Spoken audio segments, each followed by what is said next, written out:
Ciência na Pandemia no Ar, professora Daniele, aula de hoje, revisão em relação à puberdade. Nós vamos abordar algumas questões, ok? Diz assim, síntese. Forme a frase relacionando os termos a seguir. Letra A. Puberdade, adolescência, mudanças psicológicas, físicas e sociais. Lembrando que a puberdade marca a adolescência, né? O início da adolescência. Então, uma frase que eu poderia sugerir para vocês seria essa. A puberdade aconteceu durante a adolescência, período marcado por mudanças psicológicas, físicas e sociais. Mas você poderia montar da forma que você achasse melhor. Isso é só uma sugestão, tá? Questão B. Glândulas endócrinas, hormônios e sangue. Lembrando que o sistema hormonal faz parte muito intensa na relação da puberdade e da adolescência. Então, a frase que eu poderia sugerir para vocês seria assim: os hormônios são substâncias que são liberadas no sangue pelas glândulas endócrinas. Então, a gente já sabe que os hormônios caem direto dentro do sangue. Questão C. Características sexuais secundárias, hormônios, puberdade, né? Essa relação das mudanças que vão acontecer no nosso organismo, né, na puberdade, né? A gente pode montar uma frase bem tranquila, que seria, por exemplo, na puberdade, as características sexuais secundárias se desenvolve pela ação de quem? Dos hormônios. Então, os hormônios entrando em ação, aí muda, né? Muda o corpo, muda o interior, né? Muda essas características tanto sexuais secundárias quanto as primárias também. Questão D. Cyberbullying, autoestima e agressão. Isso é um tema que vem acontecendo muito, né, nesse período da pandemia, infelizmente, né, cyberbullying é um problema muito sério, que a gente tem que batalhar para que isso não aconteça, tá? É nosso dever fazer isso. Então, uma frase que eu poderia sugerir para vocês: o cyberbullying é uma forma de agressão que pode afetar o quê? A autoestima das pessoas. Então, a gente não quer ver as pessoas para baixo, a gente tem que fazer com que as pessoas se sintam bem, tá? Isso não é legal, não faz parte de uma pessoa que é cidadã, né? Que quer ser respeitado pela humanidade. Então não pode praticar isso, tá certo? Bom, passando para agora os desafios. Os desafios dizem assim: do ponto de vista social, no Brasil e em muitos países, muitas crianças podem ser privadas da adolescência e assumir precocemente tarefas e responsabilidades próprias dos adultos. Algumas delas até abandonam a escola por causa disso. Observe o gráfico abaixo e responda. Gente, isso é uma coisa muito séria. Criança não é para estar trabalhando, tá? Pode-se trabalhar, na lei diz, a partir dos 16 anos, tá bom? E não pode ser profissões de risco. Só essas profissões que sejam noturnas ou de risco, só depois dos 18, tá? E com 14 anos, né, pode-se fazer aquele tipo de trabalho que a gente fala, né, que é de aprendiz, tá bom? Então, vamos analisar o gráfico e vamos responder. Letra A. Segundo os dados apresentados pelo gráfico, o que podemos afirmar com a relação ao trabalho infantil no Brasil? Gente, o trabalho infantil no Brasil é um problema muito sério, tá?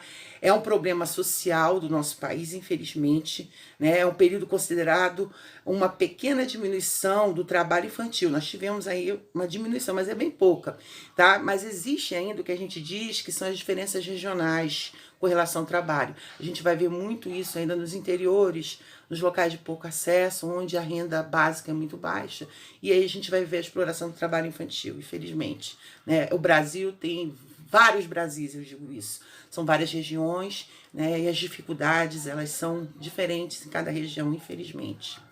Bom, letra B. Em quais regiões do Brasil ocorreu uma diminuição do trabalho infantil? Levante hipóteses que possam justificar essa mudança. Bom, na regra geral, né, as regiões tanto Nordeste, e Sudeste, de maneira mais significativa diminuiu, tá? E uma pequena diminuição na região Sul, que a gente pode perceber pelo gráfico, tá? Mas aí você observa que no norte, né, ainda existe muito trabalho infantil, infelizmente, tá? Letra C. Em quais regiões praticamente não houve alteração na situação do trabalho infantil? Justamente isso que eu comentei ainda há pouco, né? Que na região norte e também na centro-oeste ainda existe muito trabalho infantil.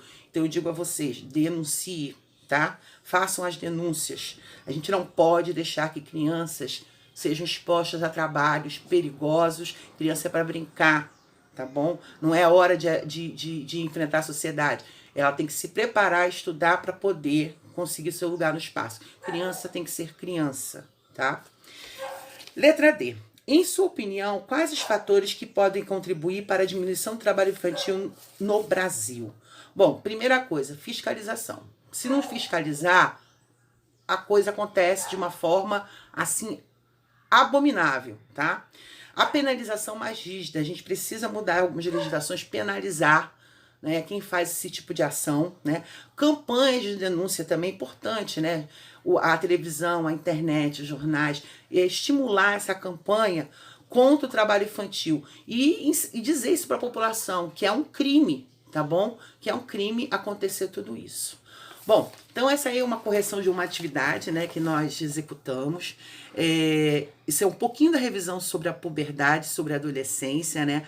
Essa fase de transformação do corpo, né, das características sexuais, tanto primárias quanto secundárias, a ação dos nossos hormônios, né, as mudanças que a gente vai visualizar, que é normal, que vai acontecer, é um período novo, né, mas que é para essa mudança, né, do corpo, é justamente preparando para o processo reprodutivo, né, passando da fase de criança, né, para uma fase de adolescente, para depois chegar à fase adulta, tá certo? Então, nosso canal Ciência na Pandemia vai ficando por aqui hoje. Fiquem com Deus, fiquem na casa de vocês, continue os estudos. Todo mundo está estudando através da internet, né? A gente está em pandemia, a pandemia ela continua, as mortes, infelizmente, continuam acontecendo. Numa proporção um pouco menor, sim, porque já tivemos o auge da pandemia. Mas isso não quer dizer que acabou, porque muita gente ainda não foi contaminada, né? E se a gente não fizer o trabalho direitinho, que a gente diz o dever de casa direito, né, a gente vai demorar muito mais a sair desse ciclo da pandemia. Então é importante você que está aí fazer a sua parte, tá? Parar com essa ideia de não querer aceitar que a pandemia existe. Se você sair, coloque a máscara, higienize sempre as mãos, mantenha o distanciamento, faça as coisas corretas. Nós temos que ser corretos nessa hora, tá? E estudar através da internet é o momento, não tem jeito. Os estudos não podem parar. É um novo normal que a gente vai ter que seguir, tá? Então vocês têm que continuar a rotina de estudos.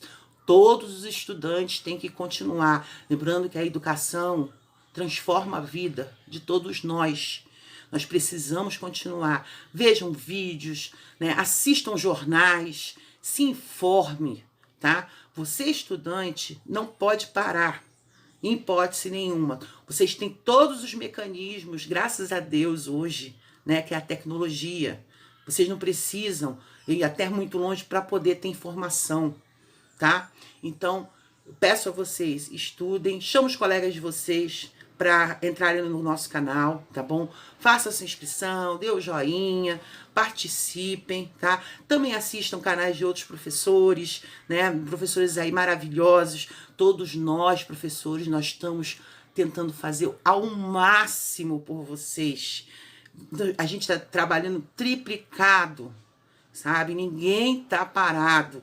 E existe uma angústia dentro de nós, como professores, em chegar a informação para vocês, tá? Então, vocês têm que fazer a parte de vocês também, tá bom? Precisamos do apoio dos pais, do apoio de todo mundo, tá bom? Então, fiquem com Deus, fiquem na casa de vocês, tá? Um grande beijo e tchau, tchau!